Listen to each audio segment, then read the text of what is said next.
South India shopping mall, the wedding మంత్ర, సరికొత్త wedding collection, south India shopping mall.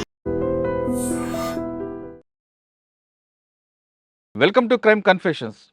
గతంలో గ్రామాల్లో ఉన్న పరిస్థితి ప్రభావం, లేదా పెత్తందారుల పోకడలు నచ్చకో, లేదా భావజాల ప్రభావంతోనూ కొంతమంది యువకులు అడవిబాటు పట్టారు. అడవులకు వెళ్ళి ఎండనక వాననక చలనక అడవిలో ఉంటూ నిరంతరం ప్రజల కోసం ఆలోచిస్తూ వాళ్ళ అభివృద్ధి కోసం అడుగులు వేశారు. ఆ విధంగా అడవిలో కొంతకాలం పనిచేసిన తర్వాత కొంతమంది వేరే వేరే కారణాలతో బయటకు వచ్చిన వాళ్ళు, మరి కొంతమంది అరెస్ట్ అయ్యి జైల్లో ఉండి బెయిల్పై బయటకు వచ్చిన వారు పరిచయం చేసే కార్యక్రమంలో ఈ వారం మన guest Peddirajula Prakash alias Kalyan Kumar, peoples వారికి తొలితరం నాయకుడు. ఆయన చిత్తూరు, మదనపల్లి ఆ ప్రాంతాల్లో పుట్టి పెరిగిన ఆంధ్రప్రదేశ్ అంటే ఉమ్మడి ఆంధ్రప్రదేశ్లో ఆయన పేరు తెలియని వారు లేరు. కేవలం ఆంధ్రప్రదేశే కాదు, ఇటు బీహార్, ఛత్తీస్గఢ్, కర్ణాటక ప్రాంతంలో తెలుగు వాళ్ళ ఒక ఏకైక వ్యక్తి ఆయనే. ఆయన ఎందుకు అటువైపు వెళ్ళారు, వెళ్ళిన తర్వాత ప్రజల కోసం ఆయన చేసిన కార్యక్రమాలు ఏంటి, ఎందుకు బయటకు వచ్చారు, వచ్చిన తర్వాత ప్రస్తుతం అతని జీవన విధానం ఏ విధంగా ఉన్న విషయాన్ని ఆయన అడిగి తెలుసుకుందాం. అన్న నమస్తే. పెద్దిరాజుల ప్రకాష్ అలియాస్ కళ్యాణ్ కుమార్. సాధారణంగా 144 సెక్షన్ అనేది పోలీసులు పెడతారు, కానీ మీరు రాడికల్స్గా ఉంటూ మీరు 144 సెక్షన్ డిక్లేర్ చేశారు. అంటే అప్పుడు ప్రజలు ఏం చేయాలి, ఎలాగా 144 సెక్షన్ పార్టీ రాడికల్స్ 144 సెక్షన్ ఎలాగ అభివృద్ధి చేయాలి, ఎలాగ ఇంప్లిమెంట్ చేయాలనే విషయాన్ని, ఇవన్నీ మీరు ఎందుకు చేశారు, అసలు మదనపల్లిలో రాడికల్స్ని ఎలాగ డెవలప్మెంట్ చేసుకొచ్చారు, ఎందుకు మీరు పార్టీలోకి వెళ్ళారు, అప్పుడున్న పరిస్థితులు ఏంటో ఒకసారి చెప్పండి. పెత్తందారీ వ్యవస్థ విపరీతంగా ఉండింది. ఎక్కడ? మదనపల్లి ఏరియాలో. మదనపల్లి ఎక్కడ మీరు ఉండేవారు? మదనపల్లి టౌన్లోనే ఉండేవాడిని. నేను కాలేజ్ చదువుకుంటూ ఉండేవాడిని. కలిచెర్ల ఇప్పుడు తంబళ్ళపల్లి ఈ ఏరియాలో పెత్తందారుల యొక్క పెత్తనం చాలా జాస్తి. గ్రామాల్లోకి వెళ్తే టవలు భుజం మీద నుంచి తీయాలా, చెప్పులు చేతిలో పట్టుకోవాలి. ఈ పరిస్థితి ఉంది. కల్చర్ల నరసింహారెడ్డి కానివ్వండి, కల్చర్ల ప్రభాకర్ రెడ్డి వాళ్ళు, వీళ్ళంతా చాలా 2000 ఎకరాలు 3000 ఎకరాలు, గట్టు నరసింహరావు అని, వీళ్ళకంతా 2000 ఎకరాలు 3000 ఎకరాలు భూములు ఒక్కొక్క. ఓకే. వీళ్ళు ఏం చేసేవాళ్ళు అంటే ఊరినంతా స్వాధీనం చేసుకుని, ఊర్లో వీళ్ళు మాటకు అడ్డం లేదు. ఒక ఇది జరిగింది. మదనపల్లిలో ఒక ఇన్సిడెంట్ జరిగింది. నేను స్టూడెంట్గా ఉన్నప్పుడు ఒక ఇన్సిడెంట్ జరిగింది. అంగళ్ళు అనే ప్రాంతంలో కోడి పందాలు ఆడుతూ ఉన్నాడు.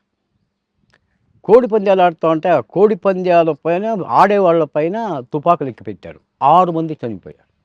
ఎందుకు కోడి పందాలు ఆడితే? అంటే కోళ్ళ మీద పెట్టకుండా మనుషుల మీద పెట్టారా? మనుషులను 6 మందిని చంపేశారు. ఆ దీంతో మేము వచ్చేసింది ఇక్కడ 144 సెక్షన్ పెట్టాము. పోలీసులు పెట్టాల్సిన సెక్షన్ మేము పెట్టాం. 144 సెక్షన్ పెట్టి ఎక్కడన్నా పోలీసులు భక్తిలో కానీ డ్రెస్లో కానీ కనబడితే కొట్టండి అని చెప్పాను ప్రజలకు. ఎందుకంటే వాళ్ళు చేసింది చాలా క్రైమ్. ఆ రోజు చిన్న కోడి పందాలు లాఠీ చార్జ్ చేసి అంటే పరిగెత్తిపోయేవాళ్ళు, కాల్చాల్సిన అవసరం లేదు. అదొక ఇన్సిడెంట్ జరిగింది. అంటే మీరు 144 సెక్షన్ డిక్లేర్ చేశారు కదా, అది ఇంప్లిమెంట్ అయిందా? చాలా వరకు, కొద్ది వరకు. తర్వాత అప్పుడు పోలీసులు అబ్జెక్షన్ చేయలేదా? మీరెవరు? మరుసటి రోజు వచ్చేసారనమాట. అక్కడ పోరాటం బాగా జరిగింది. మదనపల్లిలో బీటీ కాలేజ్ స్టూడెంట్స్, మీకు ఒక డిఎస్పి ఉన్నాడు వెంకటేశ్వరరావు అని చెప్పేసి. ఆ బసినికొండ ఉంది మదనపల్లిలో. బసినికొండలో ఒక టైలర్, సాధారణమైనటువంటి టైలర్, ఆయనకు ఒక కూతురు ఉండేది. ఈ డిఎస్పి వెంకటేశ్వరరావుకు 55 సంవత్సరాలు. ఆ పాపకు ఒక 18 ఏళ్ళ 20 ఏళ్ళ ఉంటుంది. ఇంటర్మీడియట్ చదువుతూ ఉండేది ఆ పాప. వచ్చేసింది. వీడు దినం వాళ్ళ నాయన్ని పిలిచిందే, నీ కూతుర్ని పంపించు అని అడిగినాడు డిఎస్పి. అడిగే వాటికు మేము లీడర్స్గా ఉన్నాం కాబట్టి, రాడికల్ స్టూడెంట్స్ యూనియన్ లీడర్స్గా ఉన్నాం కాబట్టి, మా దగ్గరికి వచ్చి వాళ్ళ నాయన, ఆ పాప వాళ్ళ నాయన ఇద్దరు రాత్రి 9 గంటలకు వచ్చి మాకు ఇన్ఫామ్ చేశారు. ఇన్ఫామ్ చేస్తే, సరేమ్మా మీరు ఇక్కడనే ఉండండి, మీ నాయన వాళ్ళు పొద్దున్నే చూసుకుందాం. తర్వాత మరుసటి రోజు బీటీ కాలేజీకి వెళ్ళాం. కాలేజ్ స్టేజ్ పైన నేనే మాట్లాడినా, నువ్వు వచ్చి ఏం చెప్తావో చెప్పమ్మా అని చెప్పి. వాళ్ళ నాయన ఆ పాప చదివినారు. స్టూడెంట్స్ ఎమోషన్ అయిపోయినారు. దాదాపు BT college, night college students, day college students అంతా 4500 మంది. మిగతా హై స్కూల్ స్టూడెంట్స్ అంతా డిఎస్పీ ఆఫీస్ పైన పడినాం. పడే వరకు డిఎస్పీకి ఎక్కడా లేదు. డిఎస్పీకి మేమే ఎత్తుకుని పోయి ఒక మెమరాండం ఇచ్చినాం. సార్, ఈ మాదిరి మా అమ్మాయిని ఒక డిఎస్పీ గారు ఇట్లా అడుగుతా ఉన్నారు, ఏం చేయాలా అని చెప్పి ఆయనకి ఇచ్చారా? ఆయనకే ఇచ్చాం. ఆయన అది చూసిందే నన్ను కాపాడాలని కొట్టాడు. కొట్టారు మీకు? కొట్టాడు. కొట్టే వాళ్ళకి రైజ్ అయిపోయినాం. డిఎస్పీ ఆఫీస్ అంతా పగలు కొట్టేసాం. డిఎస్పీకి ఏట్లు పడినాయి. చిడ్డి బనీన్తో ఒక లారీలో పరిగెత్తిపోయినాడు ఒక డిఎస్పీ. పరిగెత్తిపోయినాడు. ఆ రోజు ఏమీ లేదు. మరుసటి రోజు సిఆర్పిఎఫ్ వచ్చింది. తర్వాత ఇమీడియట్గా అరుణా బహుగుణ ఆమెను డిఎస్పీగా ఇచ్చారు. ఏఎస్పీ డిఎస్పీ అప్పుడు డిఎస్పీ ఐపీఎస్ ఆఫీసర్. ఆమె కూడా డిఎస్పీ. ఆమె అరుణా బహుగుణ. మళ్ళా జయశ్రీవాతలని కలెక్టర్. ఇద్దరు వచ్చారు, కొత్తగా వచ్చాడు ఇద్దరు. వచ్చింది ఏం విషయము, ఎందుకు మీరు డిఎస్పీని ఇట్లా చేసినారు, పోలీసు వాళ్ళపైనే మీరు తిరగబడితే ఎట్లా? మేడం, ఇది ఒకటో ఇష్యూ కాదు, రెండో ఇష్యూ కాదు పోలీసు వాళ్ళది. ఇంతకుముందు ఈ పాప పైన జరిగింది, ఇంతకుముందు కోళ్ళ పందాలు ఆడుతూ ఉంటే వాళ్ళపైన జరిగింది, ఇట్లా రకరకాలుగా అందరిపైన జరుగుతూనే ఉంది. దీనికి పరిష్కారం ఏమి అని చెప్పేసేటప్పుడు ఆమె తర్వాత అంతా రిపోర్ట్ రాసింది, మాకు అనుకూలంగానే చేసింది. ఇద్దరు కూడా, అరుణా బహుగుణ కూడా, జయశ్రీవాతలు కూడా మాకు అనుకూలంగానే రిపోర్ట్ రాశారు వాళ్ళు. తర్వాత కొన్ని రోజులకి ఏమైంది అంటే, తంబళపల్లిలో కాసిం అని ఒక అతనున్నాడు, కాసిం సాబ్ అని, రోడ్డు పక్కలో ఇల్లు కట్టుకో ఉన్నాడు. ఆ పక్కంతా రెడ్డిది ఇల్లు. వీళ్ళు, నీకు ఇక్కడ వద్దో, నువ్వు ఇక్కడి నుంచి ఖాళీ చెయ్యి, భూమి ఇతని సొంతము. తర్వాత రాత్రో పోయేసింది, ఇల్లునంతా కొట్టి కాల్చి వాడిని కొట్టి అది చేశాడు. తర్వాత నేను వెళ్ళాను. మరుసటి రోజు వెళ్తే ఈయన అప్పుడు సబ్ కలెక్టర్, ఇంకొక ఆయన, వేరే సబ్ కలెక్టర్, ఆయన పేరు ఏదో ప్రసాద్ ఏమో ఉంది ఆయన పేరు. ఆయన వచ్చినాడు. ఆయన కొంచెం లెఫ్టిస్ట్ భావజాలంలో ఉండేటువంటి వాడు.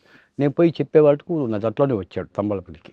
వచ్చిందే ఎంక్వైరీ చేశాడు. అక్కడ ఎంక్వైరీ చేసిందే కేసు కట్టమని చెప్పినాడు.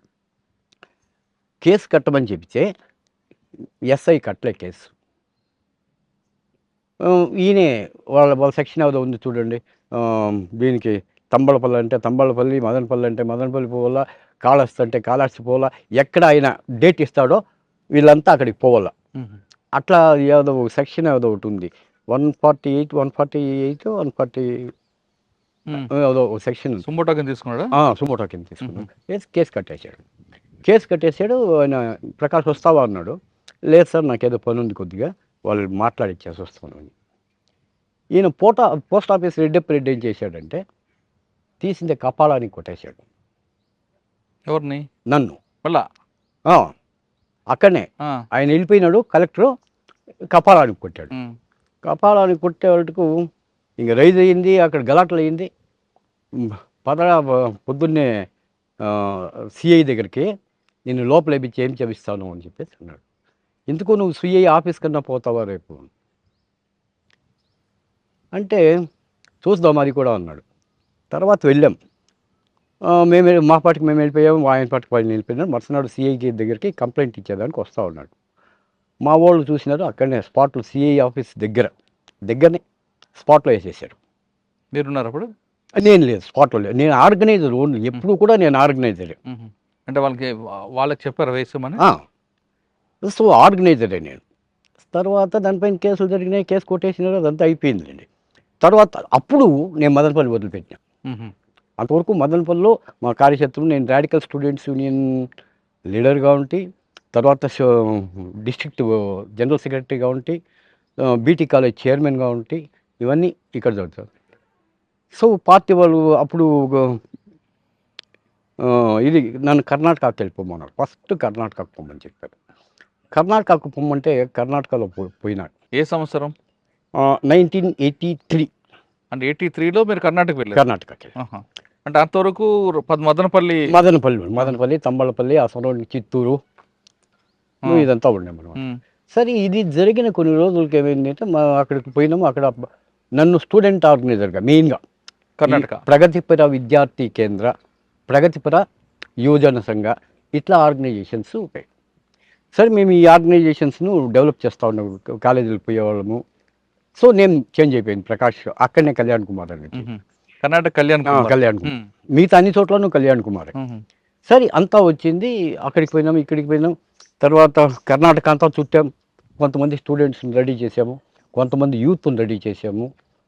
తర్వాత వీళ్ళు సివిల్ లిబర్టీస్, సుహాస్ అని ఒక అతను ఉన్నాడు, బాబయ్య అని చెప్పేసి ఒక ఆయన ప్రొఫెసర్ ఉన్నాడు, బాబయ్య అని, హసన్ మన్సూర్ అని ఒక ఆయన ఉన్నాడు. వీళ్ళంతా కూడా సివిల్ లిబర్టీస్లో వచ్చేవాళ్ళు అనమాట. తర్వాత మేము దీనికి పోతా ఉన్నాం క్యాంపెయిన్స్కు. ఏమి విలేజ్ కర్ణాటకలో ఎక్కడ చేశారు మీరు? నేను బీదరు, కర్ణాటకలో ఫస్ట్ బెంగళూరు అయినాక కోలార్లో ఒక ల్యాండ్ స్ట్రగుల్ కూడా ఉంది, భూ పోరాటం కూడా ఒకటి ఉంది. ఎక్కడ అంటే హిందూపురం నుంచి ఇంకొంచెం వస్తే విదిరాసత్వం అని వస్తుంది. విదిరాసత్వం దగ్గర నాగేనహళ్ళి, అక్కడ చేసినాము. తర్వాత ఆ ఏరియాస్లో నేను దొడ్డ కురుబూరు, చిక్క కురుబూరు చాలా ఉన్నాయి. అక్కడ చింతామణి ఏరియాలో కొంచెం చేస్తే ఈ నాగేనహళ్ళిలో ఒక ల్యాండ్ ఇష్యూ ఉండింది.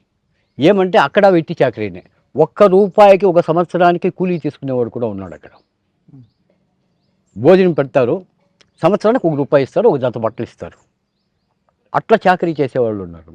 సరే మేము పోయినాము, అక్కడ ఆర్గనైజ్ చేసి అక్కడ దళిత సంఘర్షణ సమితిని, డిఎస్ఎస్, సో వాళ్ళు మాకు కొంచెం సపోర్ట్ చేశారు. దాంతో ఏమైందంటే స్ట్రగుల్ పెద్దదైపోయి గవర్నమెంట్ దిగొచ్చేసి నజీర్ సాబ్ అని ఉన్నాడు అప్పుడు కర్ణాటకలో మినిస్టర్, ఆయన పరిగెత్తుకున్నాడు, ఇదేదో పెద్ద గలాట అవుతా ఉంది అని చెప్పేసి. నజీర్ సాబ్ వచ్చింది, మనం మాట్లాడిందే. అంతలోపల వీళ్ళు హసన్ మన్సూరు, బాబయ్య, సుహాసు, వీళ్ళు సివిల్ లిబర్టీస్ వాళ్ళంతా వచ్చినారు, ఆయన ఇది చేసినారు, నజీర్ సాబ్ను చేసుకున్నారు. తర్వాత వాళ్ళకు ల్యాండ్ ఇష్యూ వచ్చే వాళ్ళకు వేరే చోట్ల కొంత భూమి ఉండింది, ఒక 150 acres. ఆ భూమిని దళితులకి ఇచ్చినారు, అంతవరకు ఈలే, ఆ భూమిని దళితులకి ఇచ్చేసిన. అదొక స్ట్రగుల్ అయింది.